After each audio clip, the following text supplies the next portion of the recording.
Bro, lu nggak percaya kodok dan kodar ya? Bukannya menurut lu perbuatan manusia yang disengaja itu murni berasal dari manusia dan bukan berasal dari Allah? Astagfirullah bro, lu tuh mestinya tabayun dulu sama gue bro. Jadi nggak langsung vonis gue kayak gitu, itu dolim namanya kayak gitu. Lah, emang gitu kan? Bro, kodok dan kodar merupakan rukun iman yang keenam. Siapa aja yang nggak percaya patut dipertanyakan keimanannya. Jadi bro, kodok itu adalah segala ketetapan Allah berupa kejadian atau peristiwa yang menimpa kita, entah menurut kita itu baik atau buruk, semuanya dari Allah Subhanahu wa Ta'ala. Contoh, manusia nggak bisa terbang, rambut kita warnanya hitam, punya hidung mancung atau pesek, dan lain-lain. Atau peristiwa yang di luar kuasa kita. Misal kita udah sangat hati-hati saat berkendara. Tiba-tiba ada orang nyebrang jalan dengan sembrono dan tertabraklah orang itu oleh kita yang akhirnya menyebabkan orang itu meninggal dunia. Nah, peristiwa-peristiwa semacam itu semua adalah kodok dari Allah Subhanahu wa Ta'ala.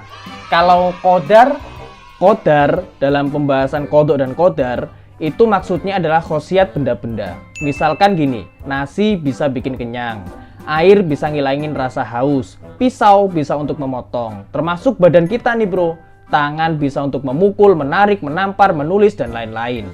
Kaki bisa digunakan untuk berjalan, menendang, meloncat, dan sebagainya. Termasuk akal. Akal kita ini bisa digunakan untuk berpikir, baik berpikir yang sesuai dengan keimanan, atau justru berpikir mengikuti kekufuran. Jadi daya dan kemampuan benda-benda ini semua berasal dari Allah Subhanahu wa Ta'ala. Itulah yang namanya qadar. Terus untuk perbuatan yang disengaja tadi gimana bro? Untuk perbuatan yang disengaja, daya, energi, dan kemampuan untuk melakukan perbuatan-perbuatan itu semuanya dari Allah Subhanahu wa Ta'ala. Tapi kita mau melakukan perbuatan apa, itu adalah pilihan kita bro. Misalkan kita mau berdagang, maka memang kemampuan akal atau tubuh kita sudah diberi qadar oleh Allah Subhanahu wa Ta'ala untuk bisa melakukan perdagangan.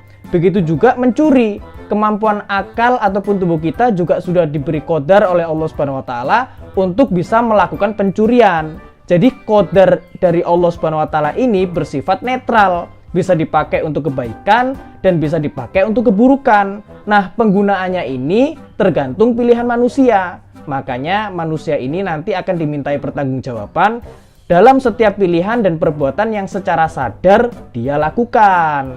Oh, jadi gitu. Gue kira lu nggak mengakui kalau perbuatan manusia itu diciptakan Allah. Soalnya kan ada ayatnya bro, dalam Quran surat As-Saffat ayat 96.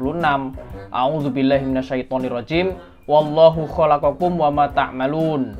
Padahal Allah lah yang menciptakan kamu dan apa yang kamu perbuat itu. Ya, iya bener bro. Semua yang kita perbuat ini, daya, energi, dan kemampuan kita untuk berbuat apa saja, ini semua berasal dari Allah Subhanahu wa Ta'ala. Tetapi qadar ini sifatnya netral, tergantung manusia mau berbuat apa dengan qadar Allah ini. Kalau dipakai sesuai syariat akan dapat pahala, kalau menyimpang dari syariat Islam ya dapat dosa. Lah kalau gitu Allah nggak tahu dong kita mau pilih perbuatan apa, soalnya kan tergantung manusia. Astagfirullah, ya Allah pasti tahu bro. Kita ini mau berbuat baik atau buruk di kemudian hari dengan memanfaatkan qadar Allah tadi. Tetapi pengetahuan Allah atau ilmu Allah ini nggak memaksa manusia untuk melakukan suatu perbuatan. Misal, Allah tahu kalau Abu Lahab itu akan masuk neraka. Dan ini bahkan ada surat khusus di dalam Al-Quran untuk Abu Lahab. Dan memang benar kan, selama hidupnya Abu Lahab selalu memusuhi Islam dan tetap mati dalam keadaan kafir. Nah, pengetahuan Allah tentang Abu Lahab ini tidak memaksa Abu Lahab untuk terus kafir. Perbuatan Abu Lahab adalah hasil pilihan dari Abu Lahab sendiri. Dan Allah Maha tahu atas pilihannya tersebut.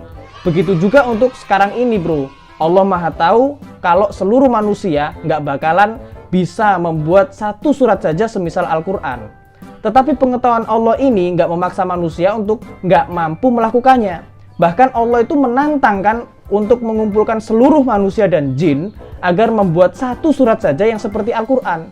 Artinya Allah itu memberikan keleluasaan kepada siapapun dengan sepenuh kemampuannya untuk membuat surat seperti di Al-Quran. Dan Allah Maha tahu Meski seluruh manusia dan jin berkumpul dan menyatukan segala kemampuan mereka, mereka itu nggak akan pernah bisa membuat surat seperti di dalam Al-Quran. Gitu bro. Oh gitu. Makanya bro, kalau lu nuduh-nuduh orang nggak percaya sama qadha dan qadar, bahkan kalau lu sampai menyesat-nyesatkan tanpa pernah ada tabayun, kemampuan lu untuk nuduh-nuduh orang lain, ngatain orang lain nggak jelas, bahkan menyesat-nyesatkan orang lain, semua daya untuk melakukan itu memang dari Allah. Tetapi perbuatan yang lu pilih dengan memanfaatkan qadar Allah berupa akal dan lisan untuk menuduh orang lain adalah hasil pilihan lu sendiri yang nanti akan dimintai pertanggungjawaban di akhirat. Ya maaf bro, habisnya gue denger ceramah orang katanya lu nggak percaya sama qadha qadar. Terus juga katanya akidah lu tuh sesat, jadinya gue ya ikutan. Ceramah yang seperti itu, yang seperti lu denger tadi itu justru berbahaya bro. Nuduh orang lain tanpa tabayun, nyesat-nyesatkan lagi. Naudzubillahi min dzalik. Ya gue kira udah tabayun bro, soalnya udah disampaikan ke orang banyak. Ya gue juga nggak tahu kalau ternyata dia itu cuma ngegosip.